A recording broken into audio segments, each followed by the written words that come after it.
palavra de Deus na primeira carta de Paulo aos Coríntios, e já essa semana nós iniciamos então as nossas meditações, os nossos pensamentos durante a semana.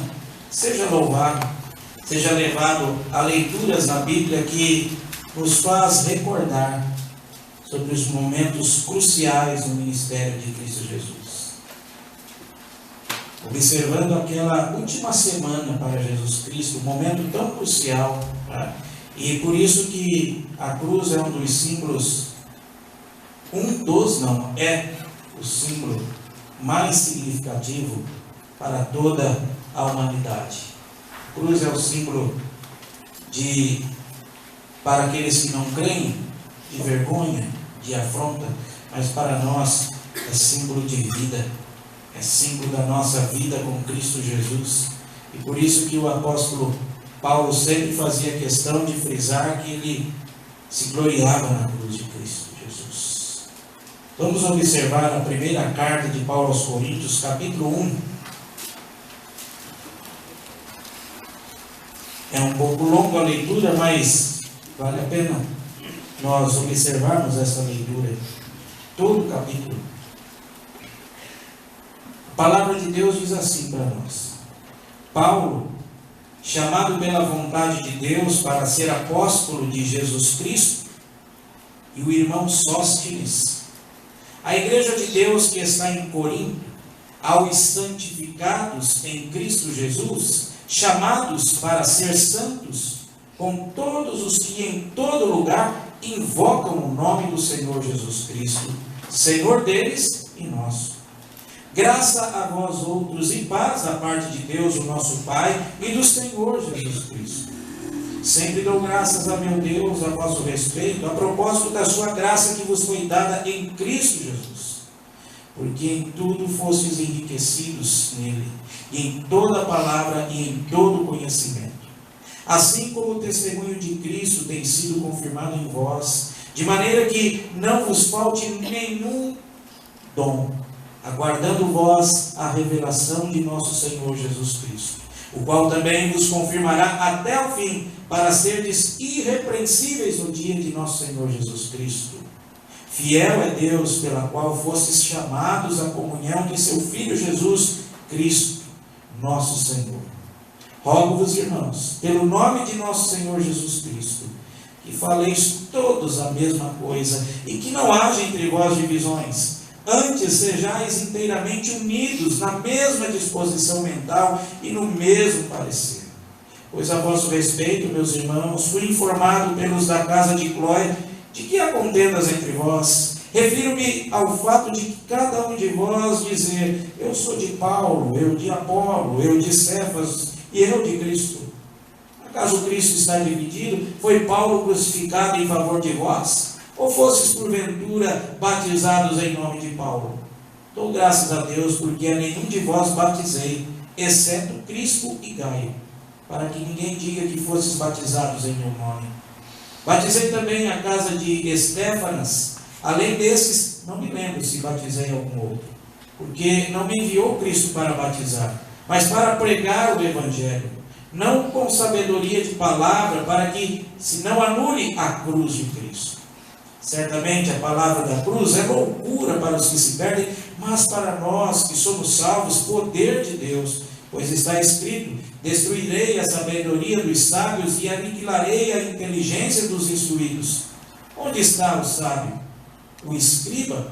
Onde o inquiridor deste século? Porventura não tornou Deus louco a sabedoria do mundo? Visto como na sabedoria de Deus o mundo não o conheceu por sua própria sabedoria, aprove a Deus salvar os que creem pela loucura da pregação. Porque tanto os judeus pedem sinais, como os gregos buscam sabedoria. Mas nós pregamos a Cristo crucificado, escândalo para os judeus, loucura para os gentios, mas para os que foram chamados, tanto judeus como gregos, pregamos a Cristo, poder de Deus e sabedoria de Deus. Porque a loucura de Deus é mais sábia do que os homens, e a fraqueza de Deus é mais forte do que os homens. Irmãos, reparai, pois, na vossa vocação, visto que não foram chamados muitos sábios segundo a carne, nem muitos poderosos, nem muitos de nobre nascimento. Pelo contrário, Deus escolheu as coisas loucas do mundo para envergonhar os sábios, e escolheu as coisas fracas do mundo para envergonhar as fortes. E Deus escolheu as coisas humildes do mundo e as desprezadas, e aquelas que não são, para reduzir nada as que são, a fim de que ninguém se vanglorie na presença de Deus. Mas vós sois dele, em Cristo Jesus, o qual se nos tornou da parte de Deus sabedoria e justiça e santificação e redenção, para que, como está escrito, aquele que se gloria, glorie-se no Senhor. Ó Santo Espírito, instrutor, Santo Espírito que nos auxilia, ilumina a nossa mente. Senhor, que a Tua palavra alcance o nosso entendimento, o nosso coração, para o louvor da Sua glória. Assim oramos, porque necessitamos de Ti, Senhor. No nome de Jesus oramos. Amém. Amém. Olhando então aos primeiros versículos desse texto aqui, resume a saudação do apóstolo Paulo à igreja, onde ele fala sobre santidade, a unidade da igreja, da graça, da paz, reveladas aqui em Cristo em favor daqueles irmãos. Uma saudação bonita, uma saudação encorajadora. Paulo lembra aos coríntios que nada que foi prometido a eles pela pregação do Evangelho deixou de se cumprir, de modo que eles estão cheios dos dons de Deus aos seus filhos. Aí estamos nos versículos 1, os versículos 6 e 7, nós podemos observar isso. Então Paulo inicia essa carta com essa saudação bonita, entusiasmada, interessante, mas como é típico do apóstolo, parece que ele está preparando a igreja para uma palavra mais dura, mais exortativa. Eu já disse aqui que a carta de Coríntios, principalmente a primeira carta, ela é uma carta com exortações duras, com palavras mesmo fortes, mas isso era tudo visando para a glória de Deus, visando o crescimento dos irmãos, visando o nosso crescimento também. O versículo de número 10 em diante, então, aqui vai inaugurar um bloco de exortações sobre, principalmente, um assunto que estava em voga ali nessa igreja. E a gente sabe como essa igreja, ela fora constituída. Lembremos que quando Paulo visita essa cidade pela primeira vez, ele até pensa em abandonar, não vendo, não percebendo nenhum fruto, não percebendo nenhuma reação à sua mensagem. Paulo então parece desistir. Olha, não vale a pena continuar nessa cidade porque não vai haver resultados, as pessoas não estão interessadas. Mas Deus falou a Paulo: Paulo, fique, permaneça em Corinto, eu tenho alguns que pertencem a mim, estão aí, e você é o meu instrumento para anunciar a palavra de Deus. E assim Paulo fica em Corinto, e assim a igreja começa a nascer. E aqui, nesse momento em que Paulo escreve essa carta, a igreja já estava consolidada, era uma igreja até que forte, vários membros nessa igreja, membros ilustres passaram por ela, só que estava tendo algum problema. E Paulo então, ele diz, faz essa saudação maravilhosa, interessante, como eu já disse, como se preparando para a igreja, a qual ele vai passar a exortar, a ensinar a igreja, a modificar aquilo que estava causando certo prejuízo à vida dos irmãos naquela igreja. Então observamos que ele coloca então esse texto, e a partir do versículo 10 aqui, existem esses blocos de exortações, principalmente sobre um assunto que norteia esse capítulo aqui, a divisões dentro da própria igreja. Os coríntios estavam vivendo como se não tivessem a mente de Cristo, eles estavam se deixando conduzir por seus achismos. É assim, eu acho assim, não, eu acho assim, eu acho assim, eu acho assim. Os grupos, segundo informou a família de Cloé, como ele mesmo aqui disse, olha, eu fui informado pela família de Cloé que há contenda entre vós. Então, Paulo estava exortando a eles, que eles estavam se dividindo em preferência aos estilos de ministérios, aos estilos de liderança, como a gente pode ver claramente aqui no versículo de número 12. Refiro-me ao fato de que cada um de vós dizer, eu sou de Paulo, eu de Apolo, ou eu de Cefas, e eu de Cristo. Cefas, provavelmente aqui o apóstolo Pedro. Então a igreja se dividia nesse contexto.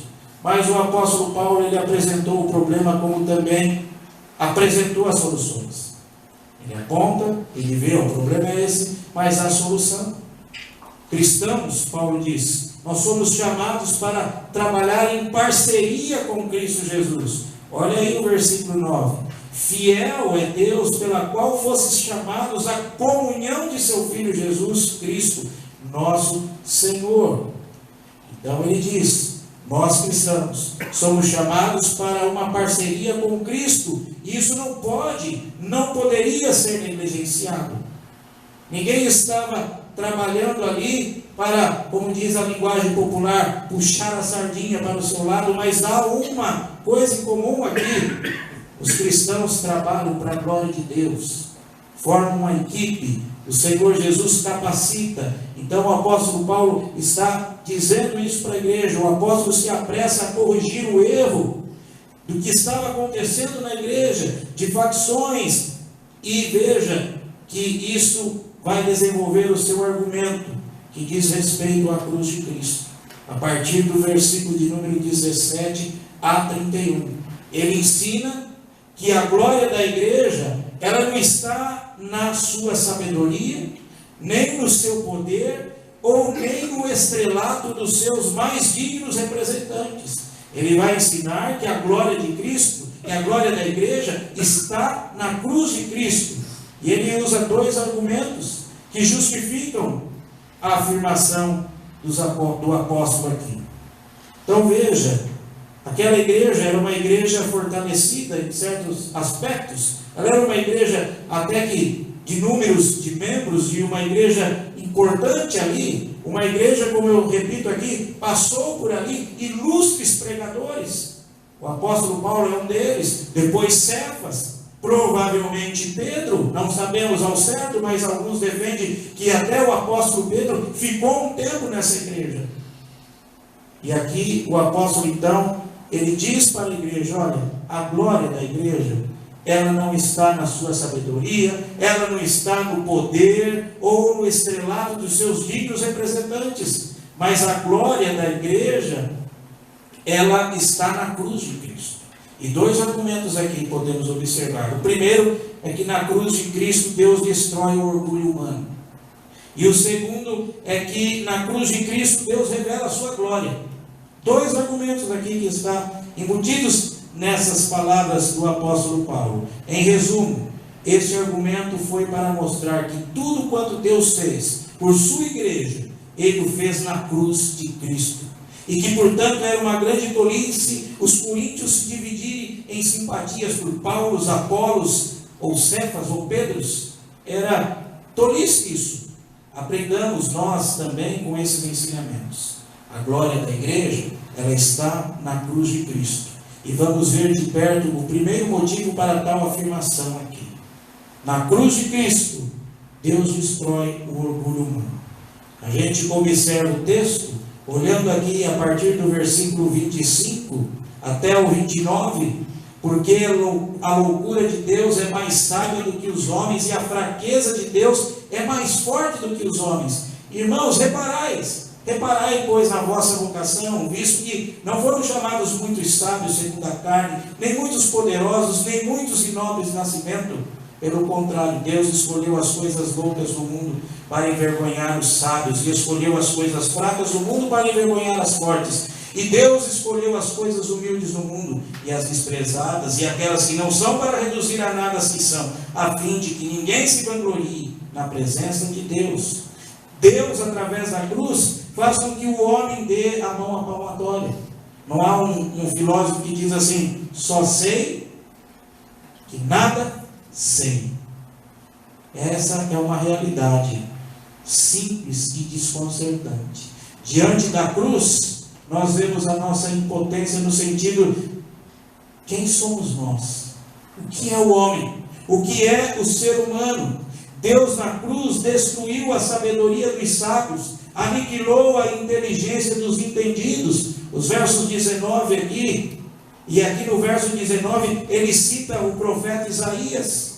Aqui diz, no versículo 19 do nosso texto aqui, da nossa carta, que diz: pois está escrito: destruirei a sabedoria dos sábios e aniquilarei a inteligência dos instruídos. Isaías, falando essas mesmas palavras aqui, relembra o período quando a Assíria, comandada por Senaqueribe, ela pretendeu invadir Jerusalém, mas ela fracassou. Todo aquele poderio, toda a sabedoria de guerra, sobre toda a sabedoria bélica daquela nação, fracassou.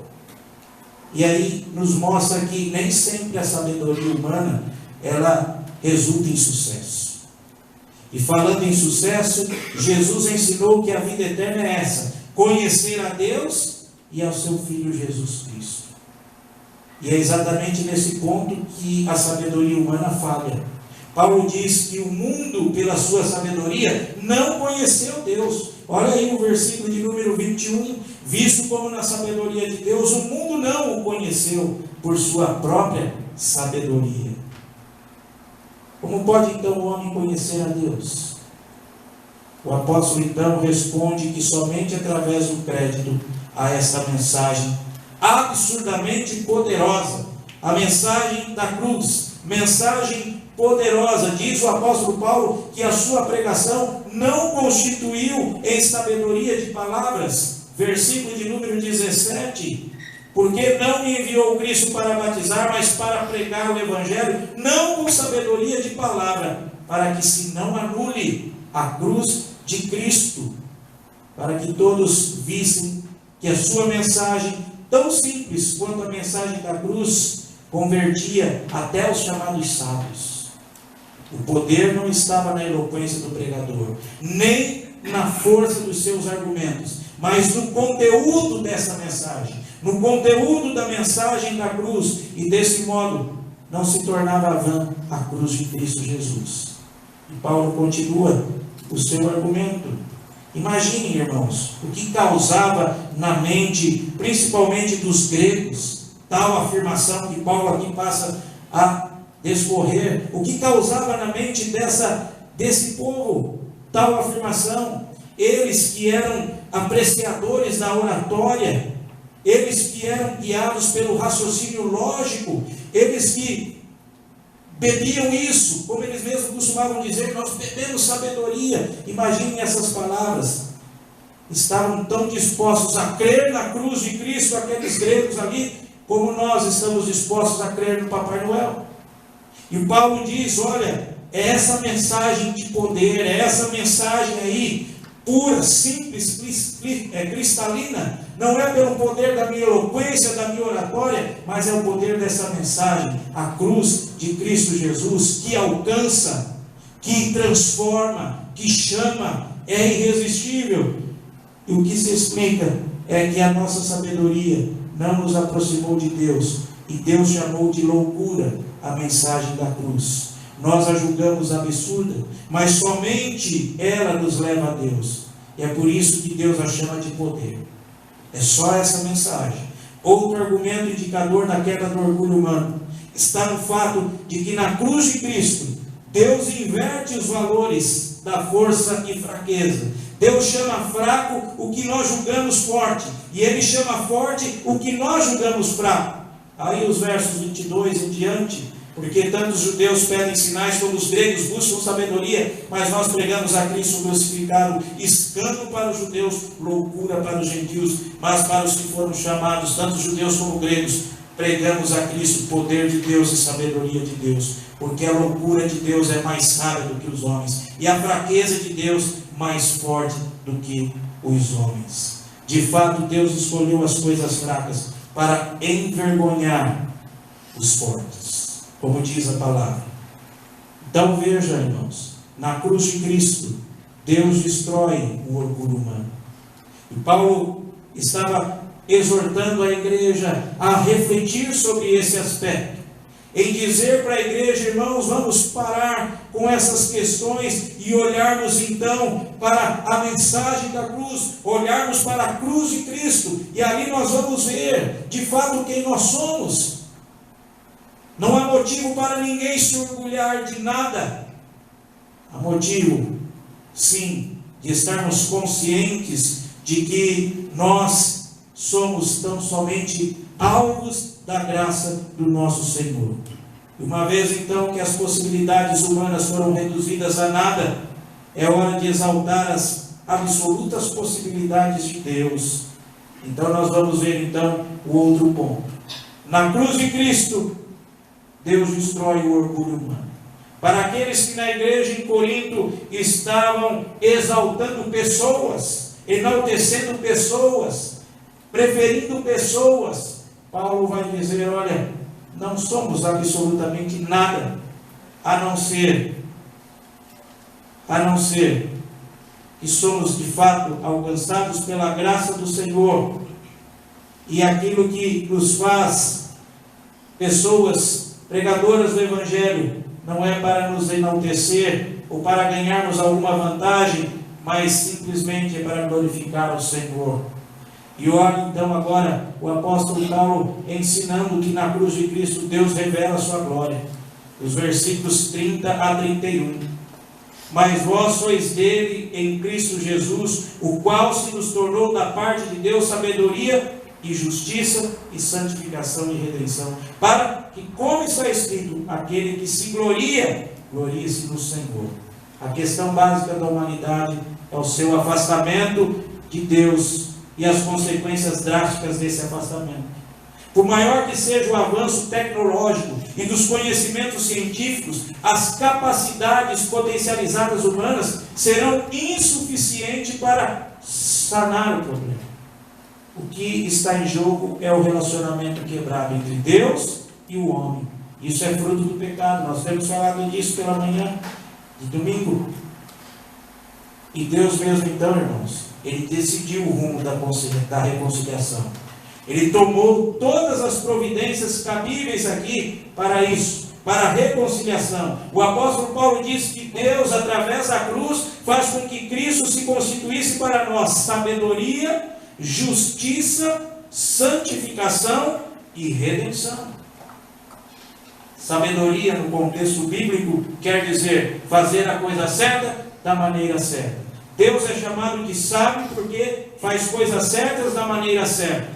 O homem que pode ser chamado de sábio é aquele que faz a coisa certa da maneira certa. Cristo é a nossa sabedoria. Sabedoria encarnada. Foi na cruz que Cristo mostrou que estava disposto a levar a sua sabedoria às últimas consequências. Cristo também é nossa justiça. O termo diz respeito à observação ou quebra de leis, e em nosso caso, as leis de Deus que quebramos, e por isso rompemos nosso relacionamento com Ele. Cristo é a nossa justiça. Por que Ele é a nossa justiça? Alguém leia para nós aí Romanos 5,18. Alguém leia em alto bom som Romanos 5, versículo 18. Por que Cristo é a nossa justiça? Vamos ver a resposta segundo a palavra de Deus. Romanos 5,18. E que diz? Pois assim como por uma só ofensa veio o juízo sobre todos os homens para a condenação, assim também por um só ato de justiça veio a graça sobre todos os homens para a justificação que dá a vida. Amém. Cristo é a nossa justiça. Cristo também, como diz a palavra aqui, Deus, da parte de Deus, sabedoria, justiça. Cristo também é a nossa santificação. Cristo não apenas é o único capaz de nos levar de volta ao degrau da justiça, como também é o único capaz de nos capacitar a chegarmos lá, a vivermos lá. E se estamos com Cristo, devemos viver como Ele viveu. E só conseguiremos isso em parceria profunda, comunhão com Ele. Finalmente, Cristo é a nossa redenção, como diz também o texto. como um escravo, comprado no mercado e liberto por seu novo dono, assim nós somos em relação a Cristo Jesus. A verdade nos libertará, se a conhecermos. Como que diz um texto muito famoso na Bíblia: conhecereis a verdade, e a verdade os libertará. Se verdadeiramente conhecermos a mim, verdadeiramente serão livres. Irmãos, esse ensino, assim como instruiu a igreja de Corinto, instrui a cada igreja do século 21, instrui a nós hoje. Paulo estava dizendo que para a igreja que eles parassem de se dividir em simpatias por fulano, por ciclano, por beltrano. O apóstolo Paulo aqui está ensinando a igreja: o Deus que fez pela sua igreja, Ele o fez na cruz. O que Deus fez pela igreja, Cristo fez na cruz do Calvário, e não através de Paulos, através de Apolos, através de Pedros, através de Calvinos, através de José Manuel da Conceição. O que Deus fez pela sua igreja, Ele fez na cruz de Cristo. Eis porque a glória da igreja não está na sua sabedoria, não está no seu poder ou estrelato dos seus mais dignos representantes. A glória da igreja está na cruz de Cristo Jesus. E o apóstolo Paulo deixou isso claro e evidente ao escrever essa palavra. Observamos ela aqui: certamente a palavra da cruz é loucura para os que se perdem, mas para nós que somos salvos, poder de Deus. Pois está escrito: destruirei a sabedoria dos sábios e aniquilarei a inteligência dos instruídos. Onde está o sábio? Onde o escriba? Onde o inquiridor desse século? Porventura não tornou Deus louca a sabedoria do mundo? Visto que, como na sabedoria de Deus, o mundo não o conheceu por sua própria sabedoria. Aprove a Deus salvar os que creem pela loucura da pregação. É nesse aspecto que o apóstolo Paulo, ele expressa para a sua igreja: irmãos, reparais, pois, na vossa vocação, visto que não foram chamados muitos sábios segundo a carne, nem muitos poderosos, nem muitos de nobre nascimento. E Deus, verso 28, escolheu as coisas humildes do mundo e as desprezadas e aquelas que não são, para reduzir a nada as que são, a fim de que ninguém se vanglorie na presença de Deus. Como a igreja do século 21 precisa reaver, precisa voltar a meditar, a estudar, a refletir sobre essas palavras. Paulo exorta a unidade da igreja, baseada no sacrifício pleno, completo e perfeito na cruz do Calvário. Paulo exorta a igreja a voltar-se para a mensagem da cruz, a observar aquilo que Deus tem feito para a igreja. A glória da igreja, ela está baseada na cruz de Cristo Jesus. Na cruz de Cristo Jesus, Deus destrói qualquer orgulho humano. Na cruz de Cristo Jesus, Deus, Ele, em Cristo Jesus, Ele revela a sua glória, a sua perfeita glória. Louvado seja o nome do Senhor. E nessa semana, iniciando hoje, o primeiro dia da semana, nos preparemos para domingo, celebrarmos a Páscoa, celebrarmos a nossa vida em Cristo Jesus, nos contentando em observar que Deus nos chamou pela loucura da pregação, pela loucura da palavra da cruz. Essa palavra que tem poder para transformar, para mudar, essa palavra que modifica, que transforma. Deus não nos chamou por eloquência de pregadores, mas Deus nos chamou pela mensagem da cruz, que é loucura para os que se perdem, mas poder, como diz o apóstolo aqui, poder de Deus para aqueles que são salvos. E nós possamos nos gloriar na cruz de Cristo. E nós possamos nos gloriar em Cristo Jesus, o nosso Senhor. E nós possamos observar que nós aqui somos instrumentos, vasos de barro, na sua mão, ao louvor da sua glória. Que assim meditemos, que assim estejamos mais perto da cruz. Que assim estejamos cada dia mais contemplando a cruz. Ontem no culto à noite eu citei os tempos que eu ouvi, cada um tem os seus prediletos, eu incluí numa lista. Se eu fizesse uma pré-lista, né, para mim, eu colocaria com certeza esse hino aí. Ao contemplar a sua cruz, não há palavras. Quando a gente está diante da cruz, que palavras que nós vamos falar? O que nós vamos falar diante da cruz? Diante do amor de Deus, diante daquilo que Ele fez por nós. Daí essa mensagem, Paulo chamar, essa é a mensagem de poder. Essa mensagem que o mundo despreza, que chama de louca, essa é a mensagem de poder. É ela, é essa mensagem, ela que é poderosa para transformar vidas, para resgatar vidas. É essa mensagem da cruz. Não é inteligência, não é elaboração, não é simplesmente o raciocínio humano, porque a sabedoria do homem para Deus não é nada. É essa palavra, é a palavra da cruz, palavra de poder, palavra que transforma. E nós possamos durante a semana refletirmos sobre todos os aspectos sobre a cruz de Cristo e desejamos estar mais próximos da cruz de Cristo Jesus. Vamos orar. Santo Deus, querido e amado Pai, louvado e exaltado seja o teu santo e excelso nome.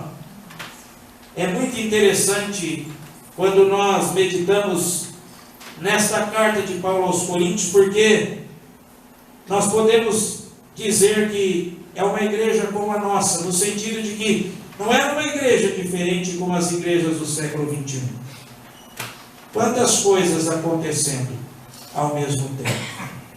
E louvado seja o Senhor que levantou pessoas para ensinar e conduzir essa igreja. Essa igreja de Corinto é uma igreja muito especial, com certeza, no coração do apóstolo Paulo.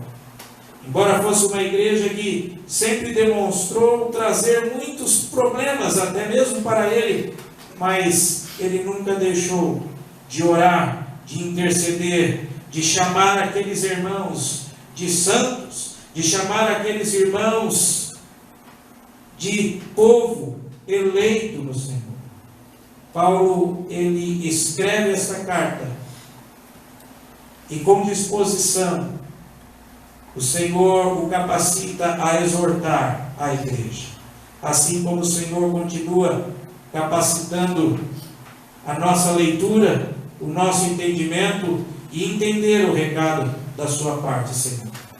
Que nós, como cristãos, possamos nos gloriar na cruz de Cristo Jesus.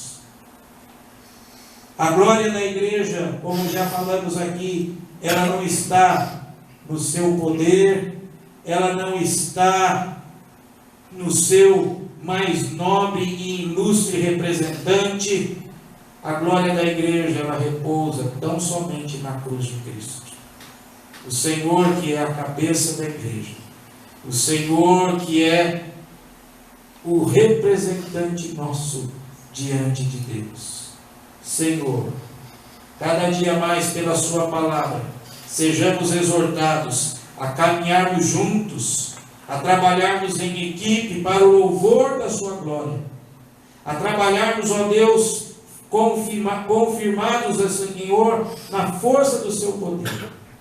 Exorta-nos, ó Deus, e que essa semana que inicia hoje, até o próximo domingo, se assim o Senhor permitir estarmos aqui, e durante essa semana possamos refletir, ler, meditar, orar, cantar louvores, principalmente no que tange a Deus, revelado para nós na sua palavra, os últimos momentos do Senhor Jesus, os últimos momentos do seu ministério terreno, aqueles momentos que estavam se aproximando para ele enfrentar a cruz do Calvário, e possamos ler e reler nos evangelhos, nos profetas, e possamos ler e reler nas cartas que os apóstolos deixaram, como esta palavra que Paulo diz, a mensagem da cruz, que é loucura para os que se perdem, mas poder para aqueles que são salvos. E nós possamos, ó Deus, celebrar essa Páscoa com disposição na Tua presença, e reconhecermos que a loucura dessa mensagem como os outros consideram, que nós possamos dizer no teu trono de graça: obrigado, porque ela é poder. Obrigado, porque essa mensagem do teu Santo Espírito abriu a minha mente e o meu coração, para que eu aceitasse essa mensagem, para a honra e glória do teu santo e excelso nome. Guarde a sua igreja, dirige a cada um, Senhor, na sua presença, e que nós possamos a cada dia ter o desejo de estarmos perto da cruz, perto do Senhor, contemplando a sua cruz. Perdoa os nossos pecados, Senhor. No nome precioso de Jesus aqui nós oramos. Amém. Vamos louvar ao Senhor com hino.